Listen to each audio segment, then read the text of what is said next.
Olá pessoal, então sejam bem-vindos a mais uma aula então, de Geometria Analítica e Álgebra Linear. A gente continua então falando, agora vamos tentar fazer uma aula um pouquinho mais curta, conforme prometido no final da aula passada, sobre aplicações e propriedades da decomposição do valor singular. Tá? Então o que a gente vai falar agora são de aplicações da SVD.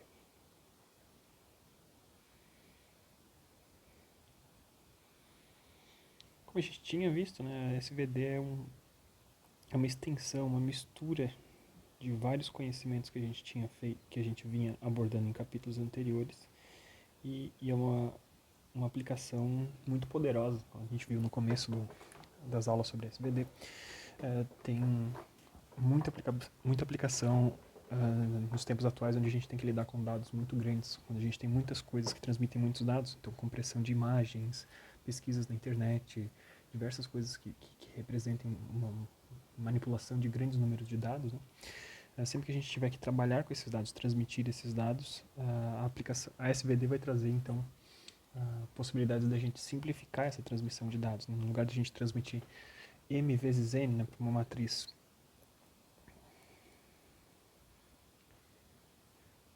que tenha m vezes n elementos, sempre que a gente está falando de transmitir esses dados, né, a gente teria uma transmissão completa, seria m vezes n informações.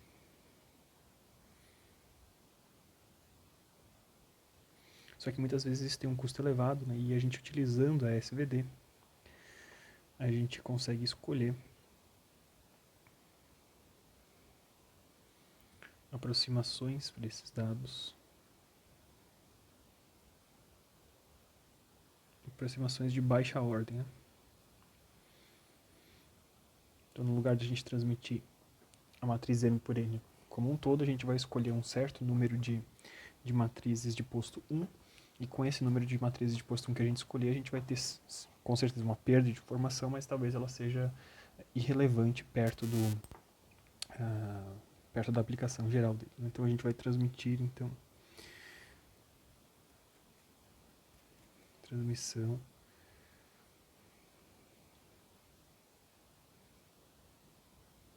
de K matrizes de posto 1,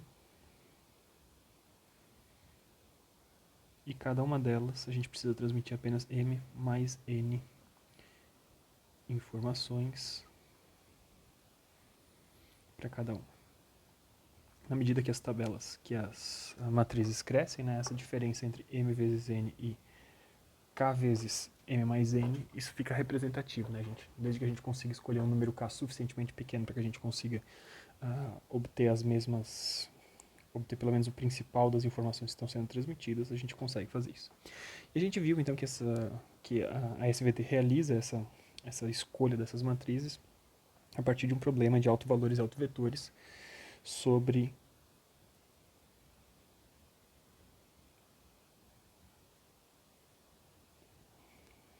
como funciona a SVD. A gente aplica autovalores e autovetores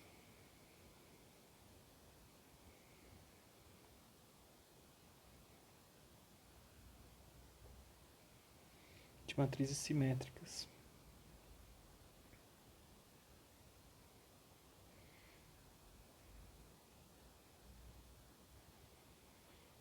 A transposto A e A transposto. Então, a partir da aplicação desses conceitos de autovalores e autovetores para essas matrizes que obrigatoriamente são simétricas, né? Sempre que a gente pega uma matriz retangular transposta e multiplica por ela mesma, isso resulta numa matriz simétrica. A partir disso, a gente chega numa composição, uma decomposição, uma fatoração dessa matriz A, que é dada por... só deixa eu lembrar aqui como é que a gente tinha chamado esses vetores todos, né? A gente tinha chamado, então, de U, sigma e V transposto. É uma fatoração dessas matrizes, onde U e V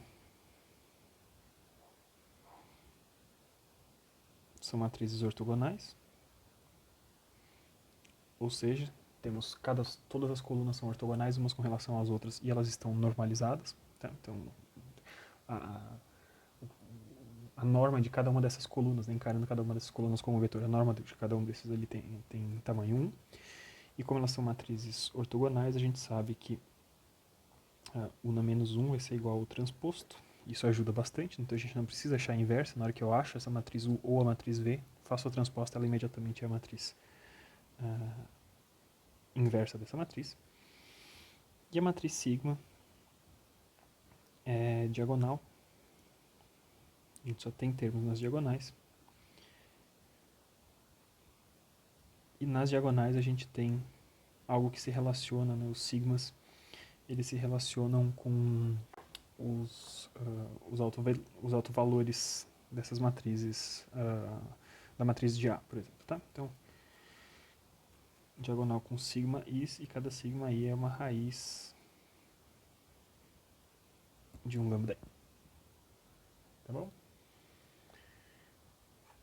Muito bem, muito bem. Então, o que a gente vai falar agora? Então, isso foi uma pequena recapitulação aí, peguei uns 5 minutinhos só pra gente recapitular o que era SVD, qual que era a ideia por trás da SVD, e agora a gente vai ver quando que essas coisas são aplicadas no mundo real, né? Quando que é importante a gente ter, então, escolher essas aproximações de mais baixa ordem para não ter problemas de tráfego de dados muito grandes.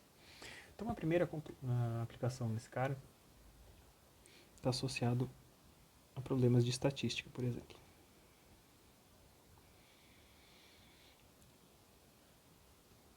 Então, sempre que a gente tem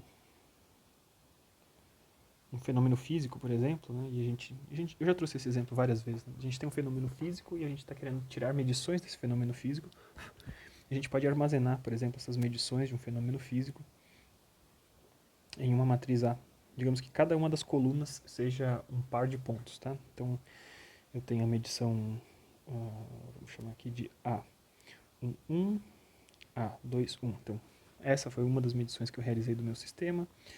Em seguida, eu tenho A12, A22, A13, A23 e assim por diante, até a gente chegar em A1N, A2N. Então eu tenho N pontos, N medições diferentes desse fenômeno físico, eu estou armazenando elas numa mesma matriz. Tá? Como eu estou realizando medições desses caras, né, essas medições muitas vezes estão associadas a incertezas de medições e pequenas flutuações que a gente não consegue modelar. E muitas vezes é interessante. A gente busca, então,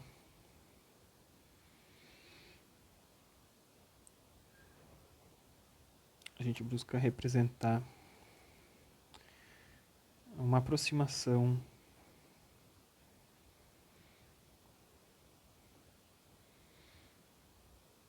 do comportamento físico com uma expressão matemática simples.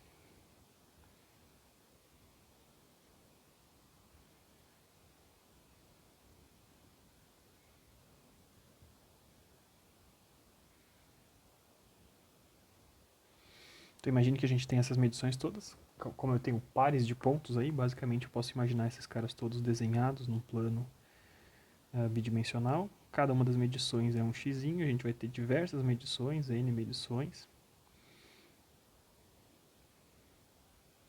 espalhadas aí. E muitas vezes o que nos interessa é, digamos, a melhor reta que aproxima esses pontos. Tá? Então isso aqui está diretamente, como a gente vê isso aqui, a gente lembra diretamente do problema de mínimos quadrados que a gente viu anteriormente. Né? É uma coisa muito similar a isso. Tá? Então, achar esse problema de mínimos quadrados é uma possibilidade que a gente tem. Então, como que a gente pode utilizar SVD nesses casos, né? Quando essas matrizes são muito grandes, né? Eu tenho muitas medições desses camaradas aqui. A gente pode pegar o seguinte. O que a SVD nos indica? A SVD vai nos indicar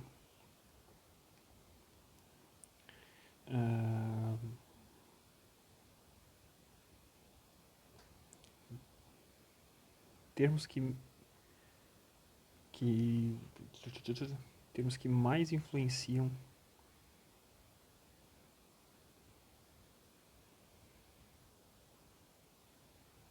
no comportamento geral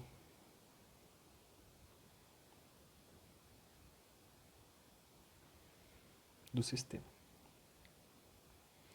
E a gente faz isso como? Então, eu tenho essa matriz, então, a matriz A é uma matriz que é 2 linhas por n colunas, né? Uma matriz 2 por n. Então, na medida que eu faço A transposto A, eu tenho uma matriz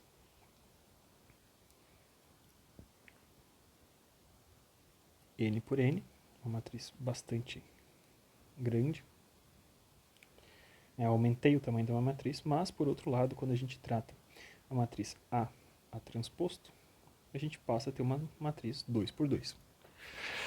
Então, essa é uma das matrizes que estão envolvidas ali dentro do processo de decomposição do valor singular. É a matriz que nos leva aos autovetores à esquerda, né, desses autovetores da matriz à esquerda. Né, a matriz A está à esquerda em A transposto, então a gente tinha chamado esses autovetores à esquerda.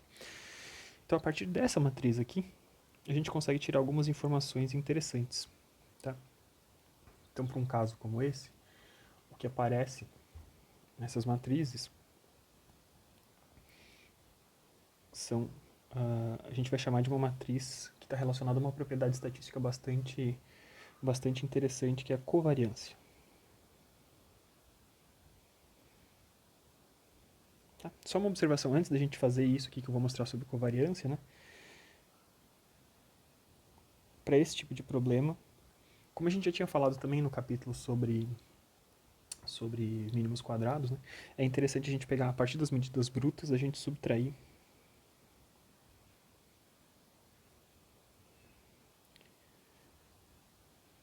a média de cada linha de cada elemento.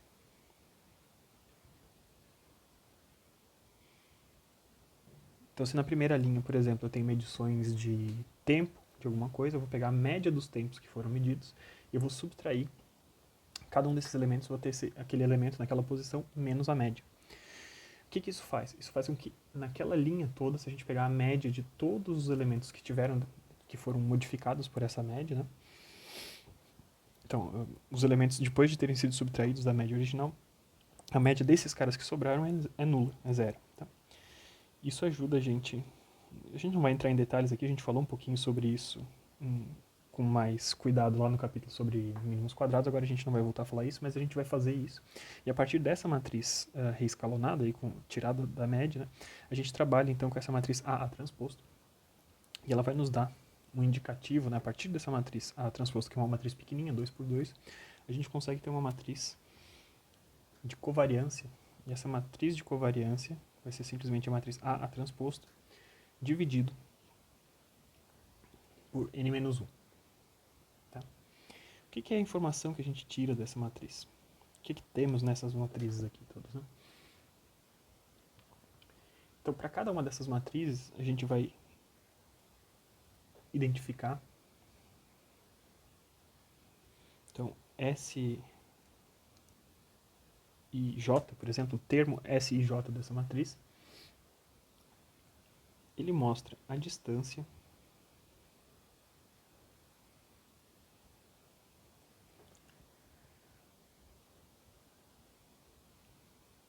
A e J menos a média da linha, média I,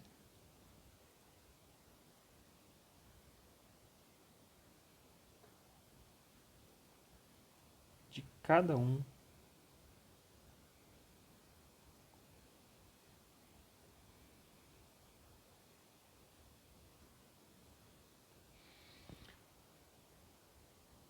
dos elementos.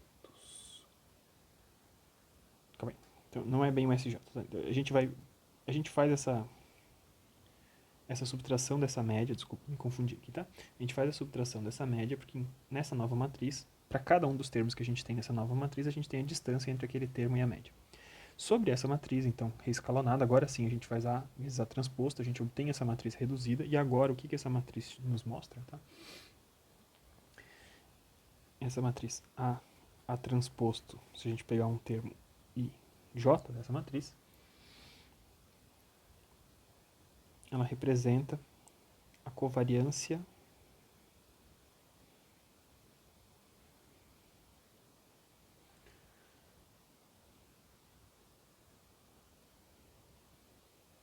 amostra, ou seja, o produto da linha 1 de A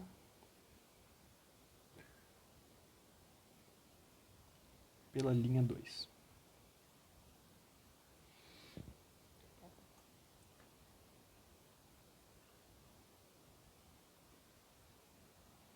E o que isso representa? Então, quando a gente está falando desses termos fora da diagonal, quando I é diferente de J, a gente está falando da relação entre duas linhas, entre as medições de uma linha com a relação com as linhas de outra. Tá?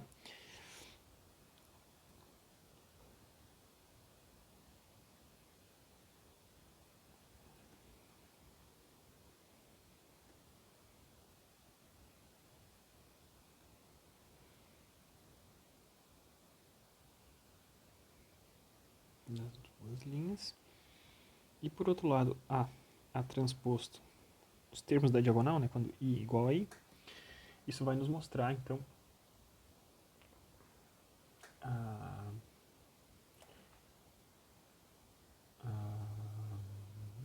a importância, o peso de cada uma de cada uma dessas medições. Então,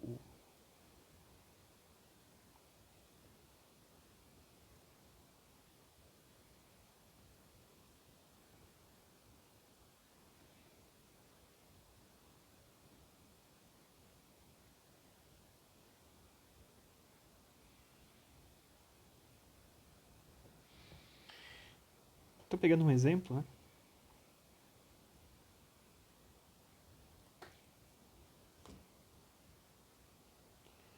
Estou pegando um exemplinho.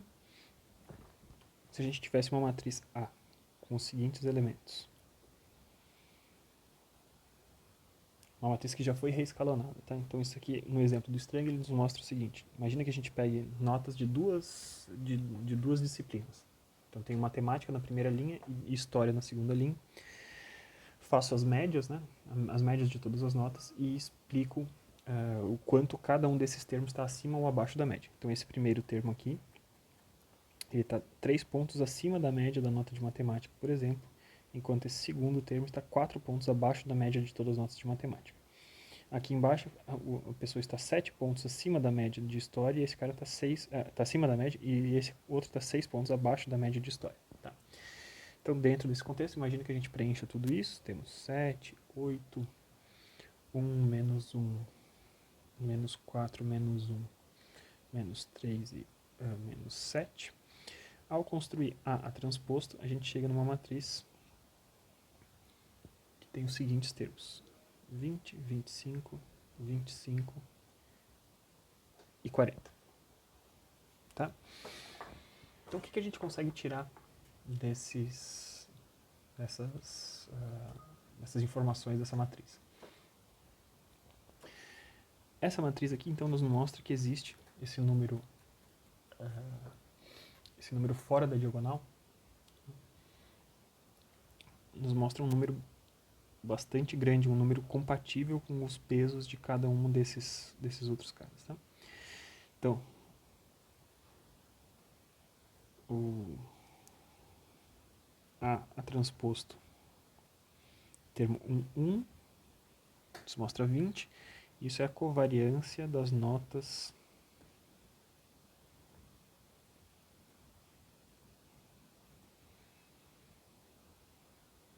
de matemática, por exemplo. Tá? A gente percebe que essas notas, elas existem, claro, notas acima e abaixo da média, mas muitas delas estão flutuando dentro de uma margem pequena. A gente tem uma coisa que está saindo bastante, está 7 pontos acima da média, mas o restante delas está dentro de uma faixa de mais ou menos 3 pontos com relação à média. Já nas notas de história, na parte de baixo, a gente percebe que a gente tem várias notas que estão bem distantes da média, 7 pontos acima da média, 8 pontos acima da média e outras abaixo da média, menos 6, menos 7. Tá? Então a gente tem isso nos mostra que essas notas estão bem espalhadas ao longo do caminho. Tá? Então, A transposto 2, 2, 40, nos mostra a covariância das notas de história E a gente percebe que, como essas notas estão mais espalhadas, né, dentro desse conjunto de notas, a gente tem notas mais distantes, mais espalhadas com relação à média, essa covariância deu maior. Tá? Além disso, a gente observa que A transposto 1, 2, que é igual a A transposto 2, 1, porque essa matriz é simétrica, como tem que ser, né? Ele tem um número bastante grande, parecido com a ordem de grandeza das covariâncias individuais entre eles, né? E essa covariância nos indica covariância positiva. Além da magnitude dele ser bastante grande, o fato dela ser positiva indica que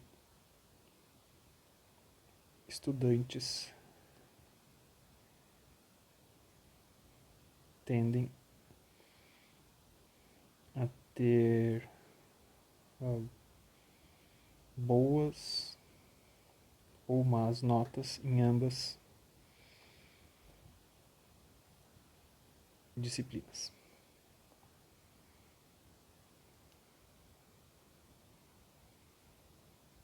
É o que a gente observa, né? Se a gente lê coluna por coluna, né? Os alunos que estão acima da média geralmente estão em cima da média nas duas, os que estão abaixo da média estão abaixo nas médias das duas, ou quem está próximo da média está próximo da média nas duas. E esse valor positivo e com um valor importante mostra que essa covariância é uma informação que a gente tira desse caso. Né?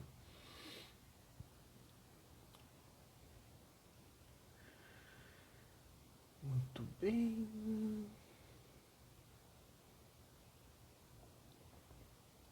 Se a gente pegasse, então para essa matriz de covariância, para aquela matriz S,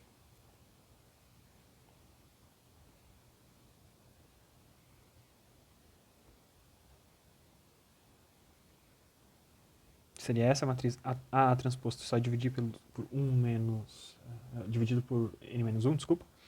Então, pegando essa matriz de covariância, a gente pode, então, encarar nessa matriz de covariância e tentar achar qual que é o autovalor dela. Tá? Que seria, basicamente, a gente achar os autovalores à esquerda da matriz A. Então, os autovetores e autovalores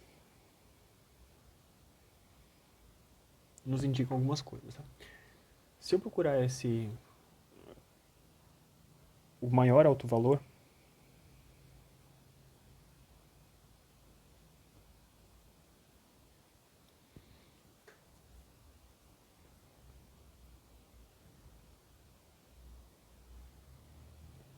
é aproximadamente a raiz de 57 para essa matriz.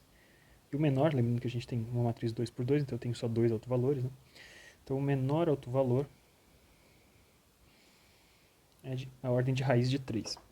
Então vocês percebem que essa primeira informação domina o comportamento dessa matriz. Né? O tamanho do autovalor é um indicativo de quanto que do peso, da importância dessa direção, dessa primeira direção principal sobre o comportamento total dessa matriz de covariância. Tá? Então, a partir desse autovalor de maior peso, tá?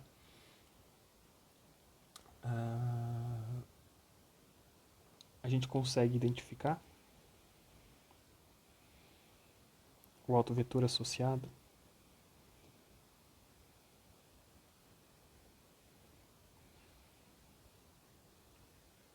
nesse nosso caso, nesse nosso exemplo.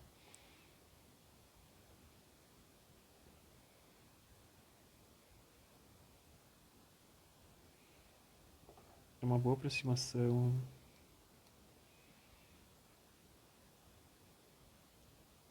de direção daquela reta que aproxima melhor aquela nuvem de pontos. Tinha desenhado aquela nuvem de pontos, desenhei essa reta. O que a gente está buscando então é uma melhor reta nesse nosso caso. Quando eu utilizo então SVD, se eu identificar nessa matriz de covariância um autovalor muito maior do que o outro autovalor, o autovetor associado a esse autovalor, então se esse autovalor aqui é autovalor 1, esse autovetor 1 que está associado a ele, é um indicativo. Né? A gente pode pegar essa direção e dizer que essa provavelmente é uma representação que induz menos erro com relação à representação completa desses dados, tá? Muito bem. Então, isso é uma forma da gente trabalhar com estatística, né? Quando a gente tem vários pontos, várias medições, a gente consegue trabalhar com essas matrizes de covariância e a partir da matriz de covariância a gente consegue identificar relações que nos adiantam aí para fazer a modelagem desse cara. Isso está claramente relacionado diretamente com estatísticas, né, no geral. E isso pode ser aplicado para diversas coisas, tá? Casos de variação genética e tal. Vocês podem ler o livro do Strang, ele tem várias aplicações possíveis. Identificação, por exemplo, de faces, processamento digital de faces, né? Então, eu tenho várias fotos e eu quero criar um computador que identifique, um programa de computador que identifique as caras das pessoas, né? Então, a partir de uma foto, identificar se uma foto é a foto de uma outra mesma pessoa, né?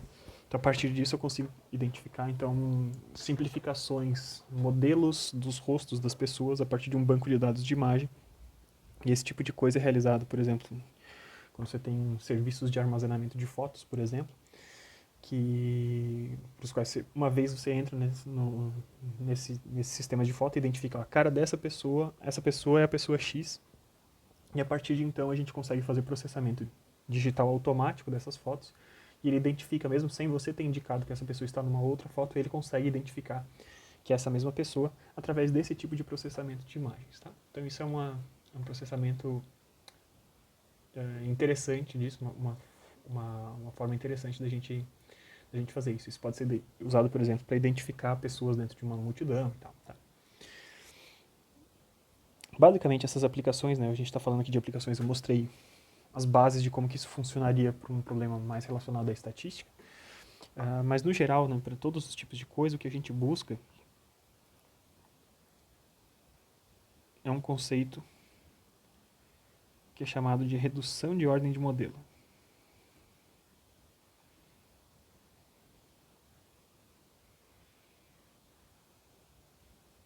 Em inglês, Model Order Reduction, então MOR, tá? Então, para vários problemas, né, eles têm vários problemas reais, eles têm dimensões grandes, muitos problemas reais têm dimensões infinitas, basicamente. E trabalhar com modelagem de coisas de dimensões muito grandes, de dimensões infinitas, é muito complicado. Então, a gente pega problemas reais,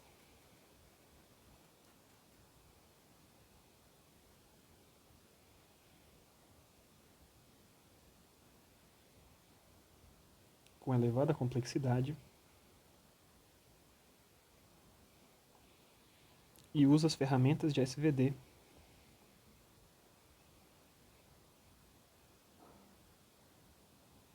para chegar em um modelo. E sempre que a gente fala modelo, é uma aproximação, né?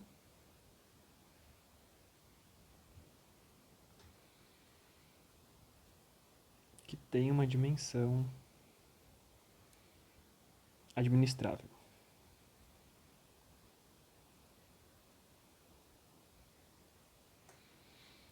Tá? Então, a ideia é sempre essa, daí a gente está sempre lidando, quando a gente está procurando, por exemplo, a variância, a covariância, a variância dessas coisas todas, tá? Basicamente o que a gente quer é ter uma aproximação de algo que tem caráter de energia no nosso problema. Tá? Então eu pego um sistema qualquer, imagina que eu tenha, sei lá, um fluxo de um fluido, eu pego imagens desse fluxo de um fluido que pode ser super complexo, pode ser turbulento. Eu pego imagens, não necessariamente imagens no sentido de uma fotografia, né, mas eu tiro uma fotografia mental, então eu tenho valores de coisas num determinado momento, eu tenho esses valores em diferentes instantes, mas eu não quero ter a descrição completa desse cara ao longo do tempo. Tá? Então, no lugar de eu resolver um problema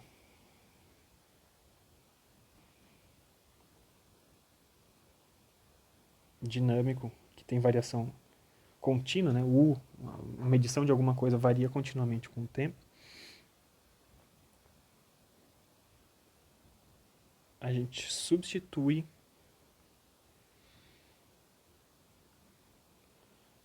por um modelo construído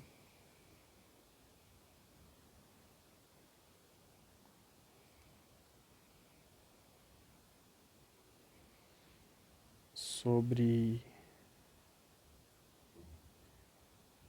um número reduzido, né,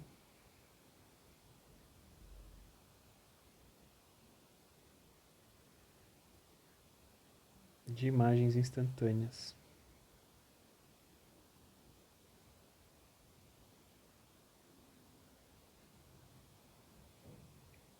do fenômeno.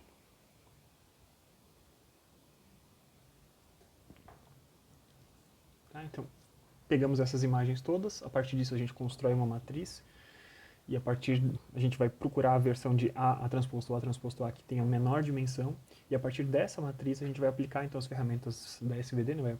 Vai descobrir quais são os autovalores dessa matriz, descobrir quais são os autovetores, tá? E a gente vai identificar então uma base reduzida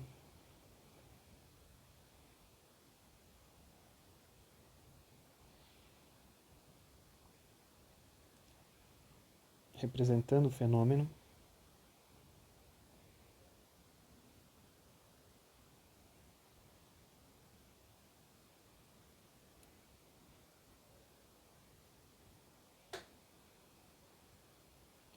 que tem nível de energia compatível.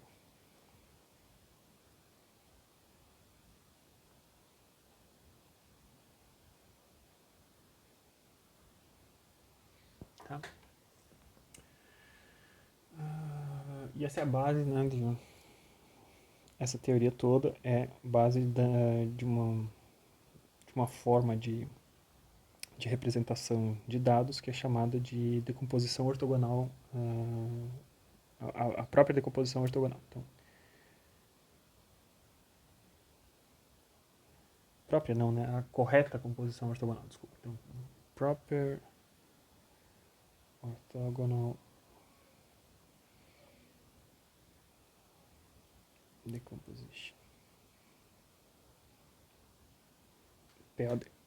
Tá, então essa é a base dessa decomposição, esse modelamento de dados através de decomposições ortogonais. Tá?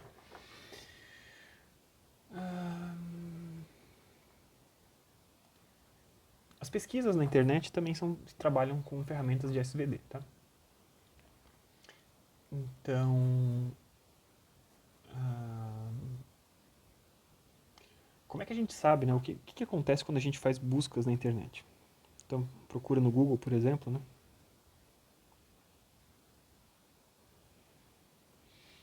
A gente tem bilhões e bilhões e bilhões de páginas e cada uma delas tem uma determinada relevância.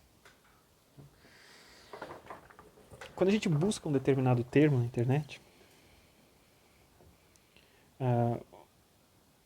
a máquina de busca, ou o Google, por exemplo, né? Pode ser qualquer outra delas, tá? Estou só representando uma delas. Então, o Google ele vai ranquear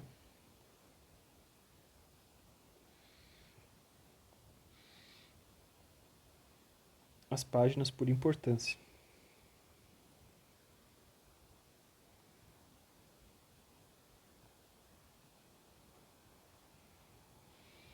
E como determinar essa importância para os termos que você procurou é que é um problema complexo. A gente tem uma matriz que tem os bilhões de sites e para cada um deles você tem um nível de acessos que as pessoas escolheram para cada uma dessas páginas, procurando termos iguais ao que você procurou ou termos similares. Então você tem uma matriz gigantesca, né? Cada coluna, sei lá, é um site, e para cada uma das linhas é o nível de correspondência que as pessoas mesmas disseram que aquela página tinha com a pesquisa delas, simplesmente por clicar em cima delas. Né? Então, eu peguei aquela página, procurei alguma coisa, cliquei em cima. Ao clicar em cima, isso alimenta essa matriz e diz, ó, ao procurar esse tipo de termo, uma pessoa no mundo clicou em cima e achou que isso era importante. Ao procurar esse outro tipo de termo, ao ser apresentada essa página, isso foi menos importante. Então, esse negócio é uma coisa dinâmica e um problema dinâmico. Mas, claramente, a gente tem, então, uma matriz por trás desse problema, né? Existe uma matriz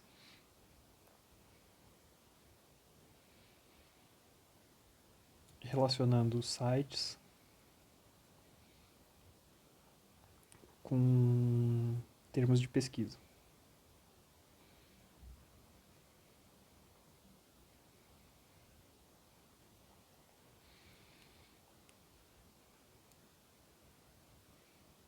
E a partir dos termos buscados,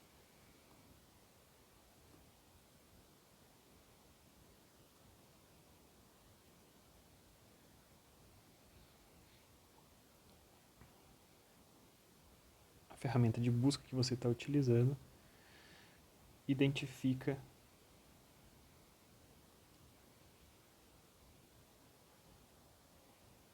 caminhos principais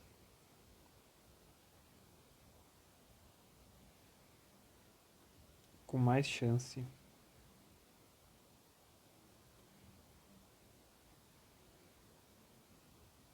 de atender suas expectativas.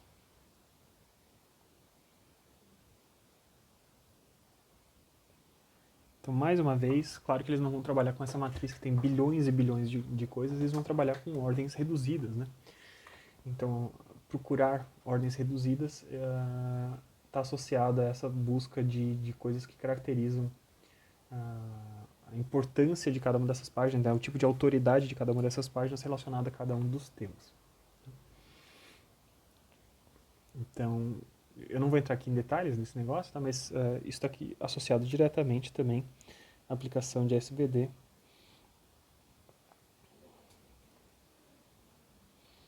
que encontra direções e pesos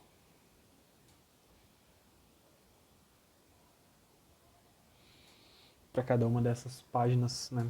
A partir do que você procurou, a aplicação da SVD é para isso. Existem diversas outras aplicações também, tá? A aplicação no mundo de finanças. Então, você vai buscar os melhores retornos para diversos investimentos.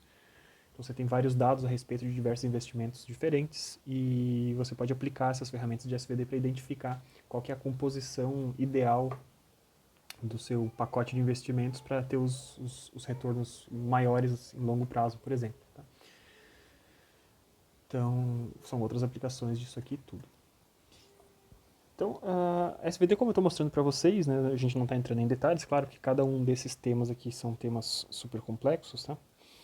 Mas para cada uma dessas aplicações que lidam com grandes volumes de dados, utilizar a SVD, essa decomposição de matrizes em valores singulares, é uma coisa interessante, porque dentro dessas matrizes, decomposição de matrizes por valor singular, a gente consegue identificar as partes dominantes, o que caracteriza mais fortemente o comportamento de um sistema no geral, ou de alguma coisa que você esteja modelando. Tá?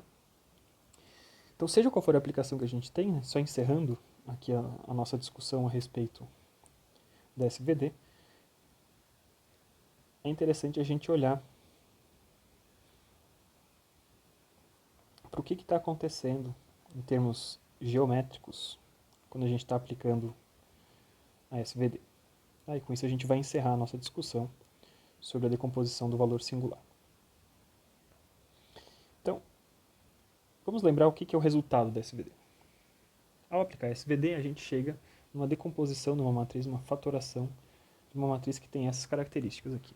Então tem U, uma matriz ortogonal, V, uma matriz ortogonal, e no meio tem sigma, uma matriz diagonal.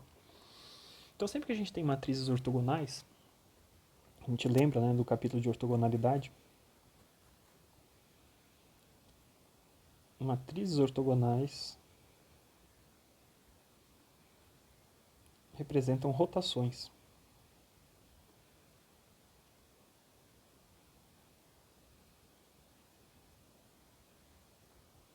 Ou reflexões. Então, o que eu quero dizer com isso? Então, quando eu pego uma matriz ortogonal e multiplico ela por um vetor, essa matriz ortogonal é incapaz de mudar o comprimento do vetor resultante. O vetor resultante ele apenas foi rotacionado ou refletido para algum lugar desse espaço representado por essa matriz. Então, essas matrizes ortogonais, U e V, são matrizes ortogonais. Então, decompor essa matriz, né, a gente chegar numa decomposição que dentro dessa decomposição eu tenho duas matrizes ortogonais e uma matriz diagonal, a gente está falando que uma matriz A ela pode ser representada, então, por pelo menos duas etapas de rotação. O que acontece entre essas duas etapas de rotação? A gente tem uma multiplicação por uma matriz diagonal. Tá? E uma matriz diagonal, ela não gira nada, né? As matrizes que só tem termos nas diagonais, imagina, eu tenho alguma coisa, uma matriz que tem um monte de zeros, os únicos números que são diferentes de zeros estão nas diagonais. O que ela está fazendo ao aplicar isso sobre um vetor é simplesmente mudar a escala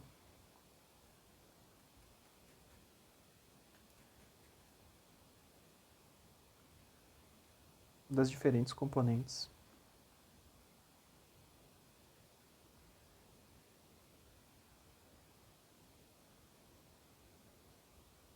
de um vetor. Isso é a nossa matriz sigma. Então, quando eu olho para essa nossa matriz, aplicar A sobre um vetor x é a mesma coisa que eu aplicar essa sequência de operações sobre um vetor x. Tá? Então, primeiro eu vou aplicar essa operação, depois eu vou aplicar essa operação e depois eu vou aplicar esta operação. Sempre começa, né, de trás para frente. Quando eu tenho A vezes x, a gente está fazendo isso nessa hora. Então, o que está acontecendo? Imagina que eu tenho então, um determinado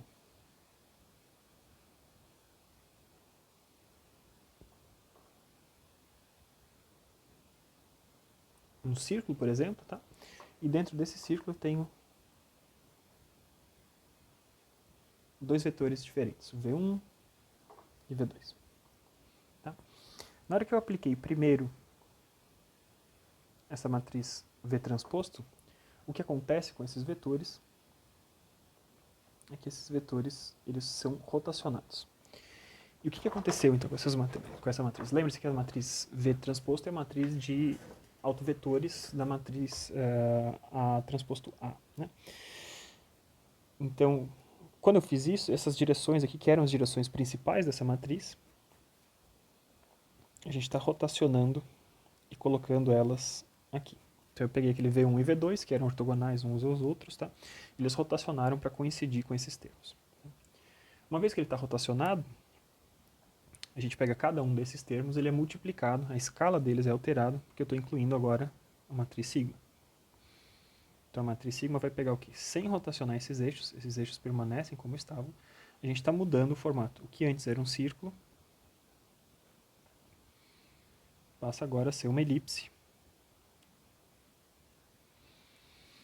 Ou seja, os vetorizinhos que estavam aqui alinhados com esse eixo horizontal, eles têm o seu comprimento aumentado, e os que estavam aqui na direção vertical tiveram seu comprimento reduzido. Então, só mudei a escala desses vetores. Quem que fez isso? Então, são os autovalores, um fator que está relacionado com os autovalores dessa matriz A original. Então, as raízes dos autovetores estão nas diagonais ali, e a gente chega, então, nessas condições aqui. Uma vez que eu fiz essa mudança de escala, né, eu peguei aqueles os autovetores originais, que estavam aqui representados por esses vetores V1 e V2 ortogonais e dentro de uma circunferência unitária. Agora eles não têm mais comprimento unitário, né, eles estão nessa nova posição.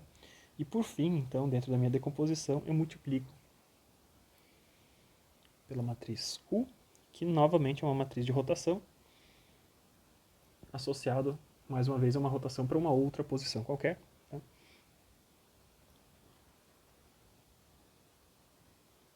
E esses vetores agora, sem mudar o seu comprimento, apenas são deslocados nessas direções. E a gente então tem sigma 2 vezes o 2 e sigma 1 vezes o 1. As colunas de U aparecem ali ao longo do caminho. E a gente tem esses valores nas direções principais nessa matriz U, que é a A transposto. Tá? Então, o que a gente está fazendo então?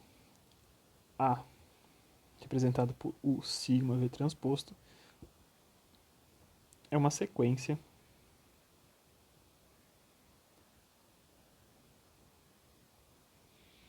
de rotação, alongamento,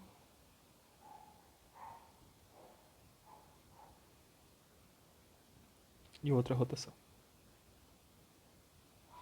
Então, aplicar isso sobre um determinado vetor é rotacionar esses vetores segundo as direções principais da matriz A transposto, na verdade. Em seguida, a gente prolonga esses vetores. Como eles já estão alinhados com as direções principais agora, a gente apenas aplica os autovalores disso, né? Prolonga esses vetores e depois a gente rotaciona eles de volta para a gente botar eles de novo no espaço normal que a gente tinha, tá? Então, essa é a sequência representada. Uma rotação, um alongamento e outra rotação. É isso que é representado quando a gente tem essa decomposição de A dessa forma. Tá. Muito bem. E o que é importante, né, quando a gente faz essas operações, tá? Quando a gente está na etapa de alongamento,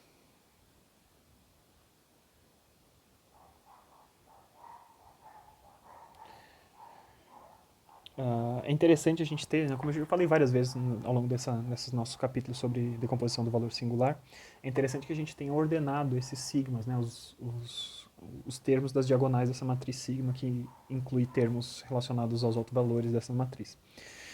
Se eles estão ordenados por ordem de importância, o primeiro termo lá em cima, o sigma 1, é o número maior, maior que o sigma 2, que é maior que o sigma 3 e assim por diante. Esses caras estão ordenados. Né? Então, o maior valor sigma 1, se ele estiver ordenado vai ser o sigma 1. Então, esse maior valor sigma 1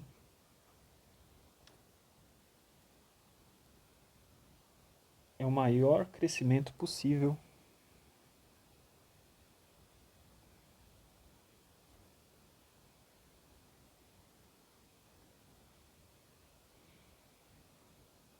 de um vetor sob a ação de A. Então, se eu aplico A sobre um vetor que está alinhado com esse vetor, com a primeira direção principal dessa matriz, ele vai ter o seu comprimento aumentado em sigma 1. Tá? Então, esse sigma 1 ele representa o maior fator de crescimento possível. E esse maior fator de crescimento possível é o que é definido, tá? É a definição utilizada de norma de uma matriz.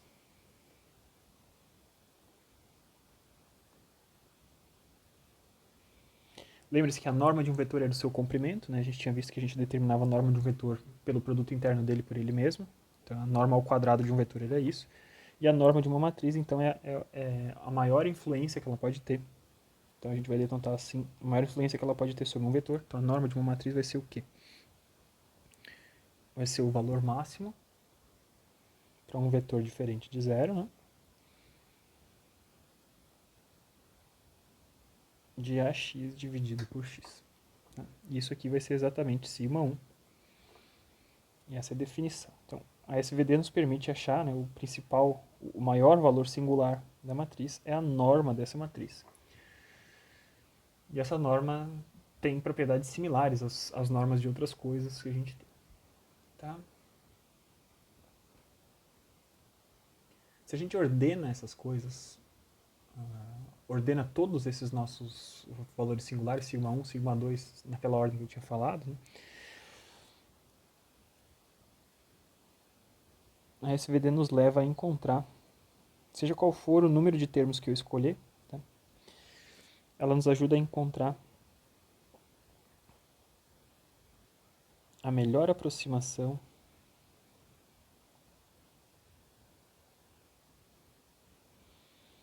de ordem K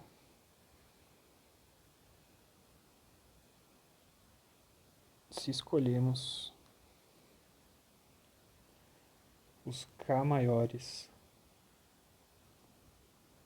sigmas, tá? Então eu ordenei os sigmas, eu peguei os K maiores sigmas, pego os vetores associados a eles e com a SVD, então, a gente está achando a melhor aproximação dessa ordem K. Então, eu escolho quantos termos eu pego.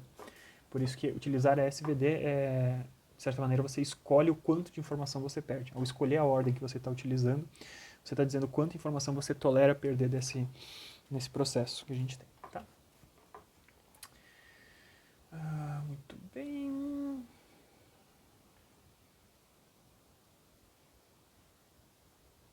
Muito bem. Teria outros termos para a gente discutir, né? Tem mais coisas relacionadas a SVD, como, por exemplo, outra decomposição das matrizes, tá? A gente pode ter uma decomposição polar de uma matriz.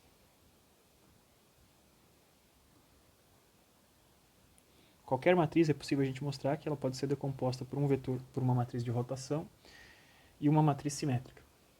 Qualquer matriz que a gente tiver, a gente pode uma matriz simétrica positiva semidefinida. Tá? Então, isso aqui está relacionado com SVD, tá? Quando a gente parte, por exemplo, da definição, o sigma V transposto. Lembre-se que VV transposto ou V transposto vezes V é exatamente igual à identidade. Então eu posso fazer o seguinte, eu posso adicionar U vezes V transposto, vezes V, vezes sigma vezes V transposto. Esse cara aqui é igual à identidade, então eu não mudei o que eu estava falando antes. Tá? E dentro desse contexto aqui a gente percebe que essa matriz só pode ser uma matriz simétrica. Eu tenho V vezes uma matriz diagonal vezes uma matriz transposta. E essa matriz, que é um produto de duas matrizes ortogonais, será uma matriz Q. Tá? Então, para qualquer matriz que a gente tenha, seja qual for o formato dessa matriz, a gente consegue fazer uma decomposição dessa matriz em uma matriz Q de rotação e S, uma matriz simétrica positiva semidefinida.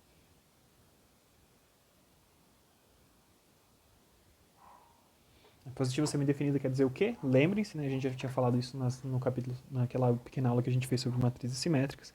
Isso quer dizer que é uma matriz simétrica que tem todos os autovalores no mínimo maiores do que zero. Tá? Se ela fosse positiva definida, todos os autovalores eram positivos. Então, esse tipo de decomposição sempre é possível e a gente vê, né, que ele está totalmente relacionado a SVD. A gente consegue, a partir da SVD, encontrar quem são essas matrizes de rotação e essa matriz simétrica positiva semidefinida que a gente tem. Além disso, a gente pode encontrar também um outro conceito que está relacionado a SVD, é uma pseudo-inversa. O que isso quer dizer? Uma matriz pseudo-inversa. Olha, quando a gente tem uma matriz retangular, quando A é M por N, não existe uma definição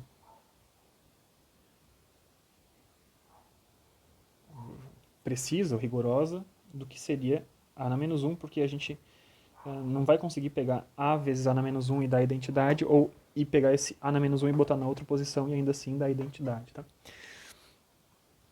Então, quando essa matriz não é quadrada, a gente tem dificuldade de definir o que é essa matriz inversa. Tá? Contudo, a gente pode achar uma definição de alguma coisa que é uma pseudo-inversa. A gente não precisa ter a existência, né? A gente não precisa garantir a existência de uma matriz inversa. A gente pode achar uma pseudo-inversa desse camarada. E qual que é a propriedade dessa pseudo-inversa? Então, a pseudo-inversa vai ser, tá, no string ele denota como A+, tá? Vai ser a matriz V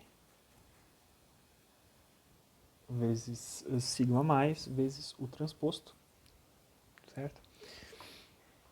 E essa matriz é uma matriz N por M.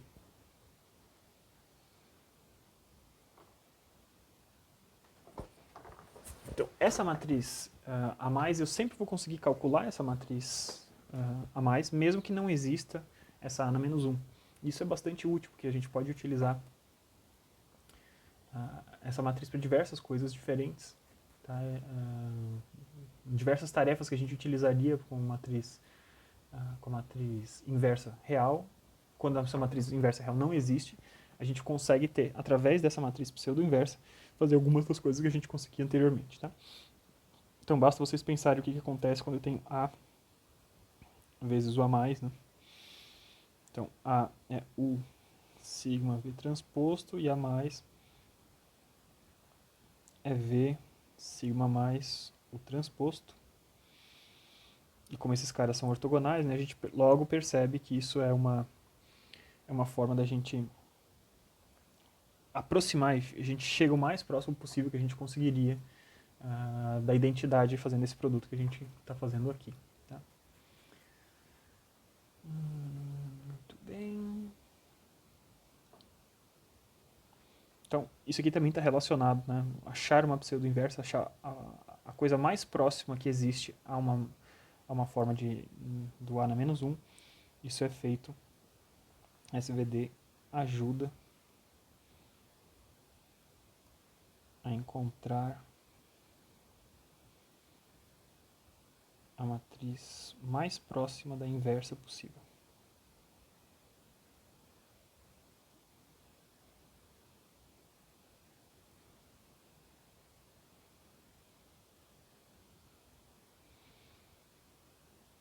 Quando não existir a inversa, esse cara aqui vai ser diferente da identidade, esse produto A vezes o A mais vai ser diferente da identidade.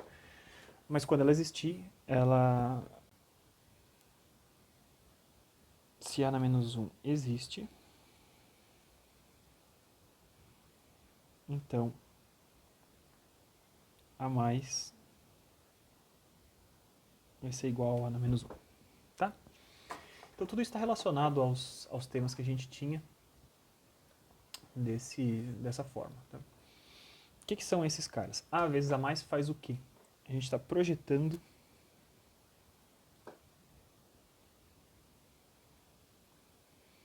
isso aqui é uma matriz de projeção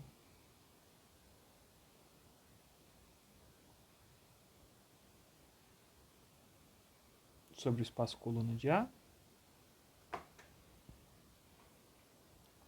E se eu pegar A mais vezes A mais, né, não A transposto, A mais vezes A, isso aqui vai ser uma matriz de projeção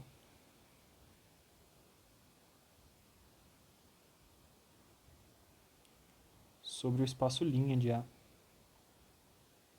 ou seja, o espaço coluna de A transposto. Então, quando existe a inversa, essa projeção é perfeita, né? A gente está invertendo diretamente, mas na hora que a gente tem alguma coisa que não existe a inversa, a gente chega na forma mais próxima possível. Com isso, então, a gente chega ao final da nossa discussão do problema de decomposição de valor singular. Acho que fica claro para vocês a importância desse tipo de problema, a relevância dessa ideia. E a gente vai então continuar um pouquinho mais adiante nessa disciplina, falando ainda sobre alguns temas, ainda um pouquinho sobre álgebra linear, né? Acho que tem mais coisas que a gente tem que abordar com um pouco mais de cuidado. E em seguida a gente vai falar um tempo mais reduzido sobre temas de novo de geometria analítica. A gente vai voltar para a geometria analítica. A gente começou com o nosso semestre vendo qual era a definição de geometria analítica de vetores.